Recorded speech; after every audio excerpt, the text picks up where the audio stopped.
The truth about the Kelly Jo Bates and Gil Bates death rumors. It was one of those mornings that felt almost unreal in its calmness, the kind of morning that settles softly over a family home, carrying the smell of brewed coffee and quiet laughter. In the Bates household, the day had begun like any other. The light of dawn filtered gently through the kitchen window, falling over the wooden table where Gil and Kelly Jo Bates sat together, sharing a moment of stillness that felt almost sacred. For years, that kitchen had been the heart of their home, the place where breakfast turned into conversations, and conversations turned into memories. 19 children had grown up around that table, and countless prayers had been whispered there. Every photo on the wall told a story of love, of laughter, of faith that had carried them through both the hardest and happiest days. Gil had always been the steady one, calm, strong, full of quiet wisdom. Kelly Jo, on the other hand, was the light of the family. Her warmth could fill a room. Her smile could ease every worry. Together they had built not just a house, but a life that overflowed with purpose. They didn't have much when they started, but what they did have was love, enough to hold a family of 21 souls together. That morning everything seemed peaceful. The hills around Rocky Top were glowing under the early sun. The air was soft, almost golden. Gil sat by the table watching Kelly as she moved around the kitchen, pouring coffee, checking her list for the day, humming a hymn under her breath. It was a simple scene, one that had repeated itself for decades, yet somehow it carried a beauty that words could never fully capture. They talked about the family as they always did, about the children spread across different states, about their newest grandbaby, about birthdays coming soon. Kelly's eyes lit up every time she mentioned one of their names. She never stopped being a mother, even when the house had grown quieter, even when most of the room stood empty now. For her, motherhood was never about duty. It was about joy, about finding meaning in every small moment. A phone call, a prayer, a family dinner. She once said that she never needed the world's approval, because she already had God's love and the laughter of her children. Gil watched her with quiet admiration. After so many years, she was still the same woman who had walked into his life with faith in her heart and kindness in her eyes. They had built a family rooted in belief that no matter what storms came, their love and their faith would carry them through. As the morning hours passed, the house began to fill with light. Kelly opened the curtains in the living room, smiling at the sun pouring in. Gil teased her about her endless energy. She laughed, saying, "Well, we have another day to be thankful for." They had plans that morning, a short drive to a nearby church to meet an old friend. Kelly had packed a box of homemade cookies, as she always did, because she believed that small gestures of love could brighten someone's entire day. Before leaving, she stood in the doorway for a moment, looking around the house. Every picture frame, every piece of furniture held a memory. She whispered something under her breath. Maybe a prayer, maybe a thank you. Gil placed his hand on her shoulder. They didn't need to say much. Their love was quiet but strong, built on years of shared faith and countless little moments just like this one. The morning was perfect, the kind of perfect that feels almost too gentle for this world. And in that perfection there was a softness, a stillness that no one could have understood at the time. Because sometimes, life gives its calmest mornings before the storm arrives. The road out of Rocky Top had always been familiar to Gil and Kelly Jo Bates. It curved gently through the hills, past the quiet trees and the small white church they loved so much. It was the kind of road that held years of memories, the same road they had driven down countless times to attend family gatherings, church picnics, and simple Sunday visits.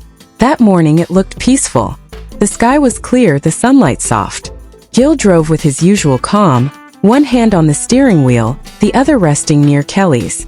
They had always shared these moments, not grand or dramatic, but tender in their simplicity. For them, happiness was found in ordinary things. The sound of the radio playing softly, the scent of coffee still lingering from breakfast, the laughter that came from talking about their children.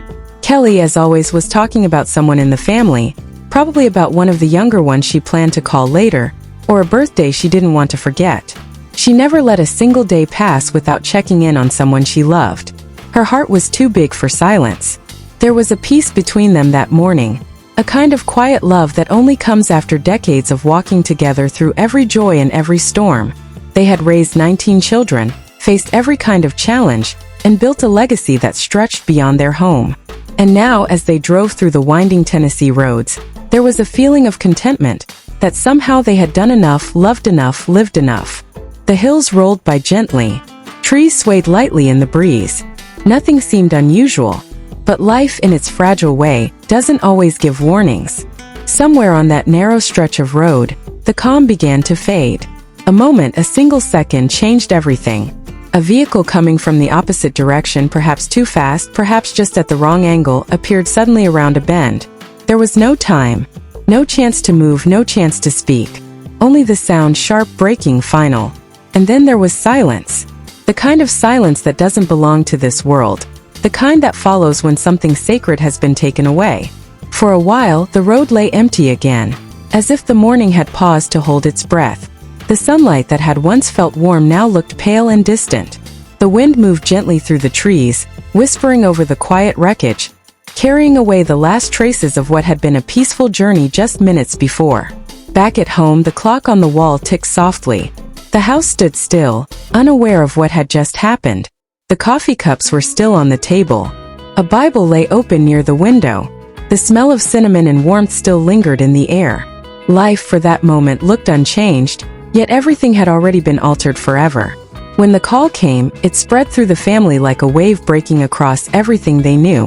One by one, the Bates children answered their phones, and in each home across different towns and states, hearts broke at the same time. Shock came first, then disbelief, then the kind of pain that words cannot hold. 19 children, the same ones who had grown under their parents' love and prayers, suddenly found themselves facing a world without them. A world that felt wrong, quiet, and impossibly heavy. It was the news no one could ever prepare for. The kind of loss that feels unreal, even when every fact says it's true. In that single day, the family that had always been full of laughter and noise fell into a silence so deep that even breathing felt strange. Neighbors said later that the sound of sirens echoed through the valley that morning, and that the air felt still for hours after. Some said the church bell rang on its own that afternoon. One slow, solemn chime that drifted across the hills like a prayer for two souls who had given everything to the people they loved. And as the sun went down that evening, the same road where Gil and Kelly Jo had driven countless times was empty again. Only the faint marks on the asphalt remained, quiet witnesses to the moment everything changed.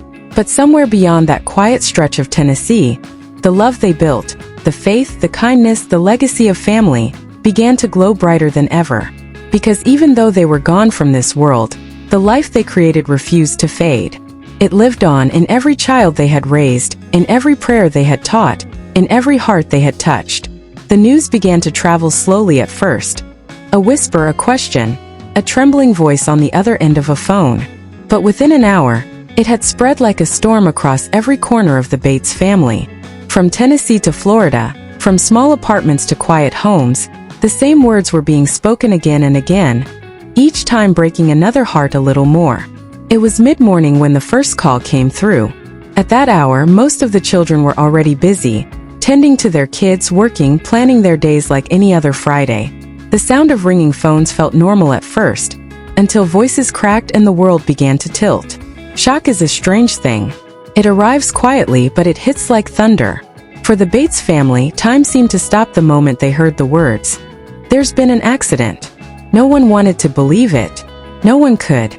It felt impossible, almost cruel, to imagine that two people who had always been the center of everything could suddenly be gone. Inside each home, the reaction was the same. Silence. Then disbelief. Then tears that refused to stop. Michaela, the eldest daughter, sat frozen for a long time before the tears finally came. She had always been the caretaker, the one who tried to hold everyone together. But in that moment, even her strength broke. Across the miles, Erin clutched her phone, her baking apron still on, unable to move. Alyssa collapsed onto her couch, whispering their names again and again. Lawson, the one known for his calm voice and steady presence, stood alone for several minutes staring at the wall, unable to breathe. Nathan dropped everything he was doing, his hands shaking as he tried to understand words that made no sense. One by one, every child, Zach, Tori, Carlin, Josie, Katie, Trace, and the rest, found themselves in the same place emotionally, lost in a world that no longer felt real. In moments like that, time doesn't move the way it usually does. Minutes stretch into hours. Every heartbeat feels heavier than the last. Soon, phones began to ring again, this time between siblings. No one knew what to say. Words like, "I can't believe it," and "this can't be true," passed between sobs and broken breaths. For the first time in their lives, the Bates children had no voice strong enough to comfort one another. By afternoon, cars began to fill the driveway of their parents' home. The same home that had once echoed with the sound of laughter now felt unbearably quiet. The familiar smell of Kelly's baking still lingered faintly in the air, as if she had just stepped out for a moment. Gil's hat still hung by the door. His Bible lay open on the table, as though he would return to read from it again before bed. But he wouldn't, and she wouldn't. The home that had always been alive suddenly stood still. The children walked through the house in silence, their eyes moving from one memory to another. The photos on the wall, the worn-out couch, the rocking chair by the window where Kelly used to pray in the mornings. Every corner told a story. Every item whispered their presence. No one had the strength to speak at first. Some sat in the living room holding hands. Others cried quietly in the kitchen, unable to look at the table where their parents had shared breakfast just hours earlier. The younger siblings, who had grown up surrounded by constant love and security, couldn't comprehend what death truly meant. They just wanted their mom and dad back. Outside, neighbors began to gather. Some left flowers on the porch. Others prayed silently from a distance, knowing that words could do nothing to ease a pain like this. Inside, the sound of crying filled the rooms. Raw, deep human grief that comes only from losing the people who shaped your entire world. As night fell, the family lit candles in the living room. It wasn't planned. Someone simply started it, one small light in the darkness. Then another, until the whole room glowed with soft, trembling light. They prayed. Their voices broke, but they prayed anyway. Because that's what their parents had taught them to do. To pray when it hurt, to trust when everything seemed lost, to believe that even in the darkest night, God was still there. Outside, the wind moved through the trees gently, carrying the faint hum of crickets.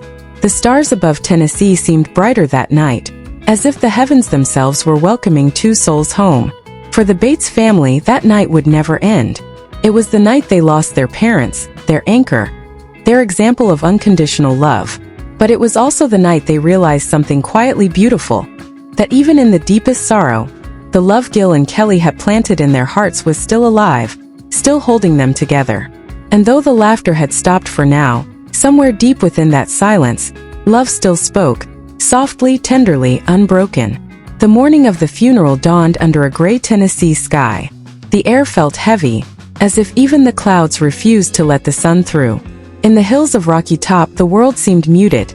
No laughter, no music, just silence. The same silence that had filled the Bates home now extended across the town. It was the kind of day that everyone hoped would never come.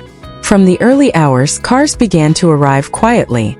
Friends, neighbors, church members, and families who had been touched by Gil and Kelly Bates in one way or another came together. Some brought flowers, others carried nothing but tears. The church that had once been alive with their singing now stood still, its pews filling slowly with people who still couldn't believe they were there to say goodbye. Inside, two simple caskets rested side by side. Not grand, not elaborate, just humble, much like the couple themselves. On one lay Gil's worn-out Bible, its pages marked and folded, the leather faded from years of love and use. On the other, a small white rose rested, Kelly's favorite. Their children arrived quietly, one after another. There was no need for words. Every hug carried more emotion than sentences ever could. The sight of them together, strong yet broken, felt like the truest reflection of their parents' legacy. A family built on love, faith, and unity, even in pain. As the church filled, soft hymns began to play. The same songs Gil used to sing with his guitar. The same melodies Kelly hummed while cooking breakfast. Every note echoed with memory. Every lyric seemed to ache with meaning. When it was time to begin, the room fell into a silence so deep it could be felt. A longtime pastor stood at the front, his voice trembling as he began to speak. He didn't talk about tragedy. He talked about love, the kind that never dies. He spoke about Gil's unwavering kindness, his quiet strength, his laughter that could fill a room. He spoke about Kelly's endless warmth, her ability to make everyone feel seen, her devotion as a mother and wife. He reminded everyone that though their bodies rested there, their spirits had simply gone home, to a place they had spoken of so many times before. As he spoke, the children sat close together, hands intertwined. Michaela's eyes stayed on the caskets the entire time. Lawson bowed his head, whispering silent prayers. The younger siblings leaned into each other, seeking comfort in the only arms that still felt safe, their brothers and sisters. Tears fell freely, not just among family, but from everyone present. The Bates family had touched countless lives, and that morning, every person felt the weight of that love now turned into loss. After the service, there was a quiet procession to the small cemetery overlooking the hills. The drive there felt endless, the kind of journey where every second hurts because it leads to goodbye. The graves were side by side, just as they had always been in life, together. The wind moved gently through the trees, carrying with it the soft sound of weeping. Some birds flew overhead, their wings gliding through the cold air. A small reminder that life somehow still goes on. Each child stepped forward to place something personal on their parents' resting place. A family photo, a letter, a small handmade cross, a flower from the home garden. Each gesture carried years of memory, the picnics, the prayers, the long talks, the laughter around the dinner table. The things that had once seemed ordinary now felt sacred. As the final words were spoken, the family gathered for one last prayer. Their voices blended in broken harmony, shaky, soft, and sincere. The pastor's voice cracked as he said, "Until we meet again." And then it was done. The crowd began to leave slowly, but the Bates children stayed behind. They stood there for a long time, some with their eyes closed, some whispering their last words to the wind. The youngest ones clung to their older siblings, unwilling to let go. The evening sun finally broke through the clouds, casting a warm golden light across the two graves. It felt almost like a sign, gentle, comforting, like Gil and Kelly were still there, smiling from somewhere beyond the horizon. Later that night, the family returned to the empty home. The silence was still there, but something had changed. On the kitchen table sat Kelly's recipe book, open to one of her handwritten notes. "Love each other, no matter what." Those words became more than just a memory, they became a promise. In the days that followed, grief didn't fade, but it softened. They cooked together in that same kitchen, laughed through tears, told stories late into the night. The sound of children running through the halls returned, timid at first, then freer. Life was moving again, slowly, gently, under the watch of unseen angels. And though the family knew they would never be the same, they also knew this truth. Gil and Kelly had not left them. They had simply gone ahead. Their love lived on in every heartbeat, every prayer, every sunrise that followed. And somewhere in a place beyond time, a man and a woman stood hand in hand, smiling proudly at the family they built. The legacy of love that would never fade.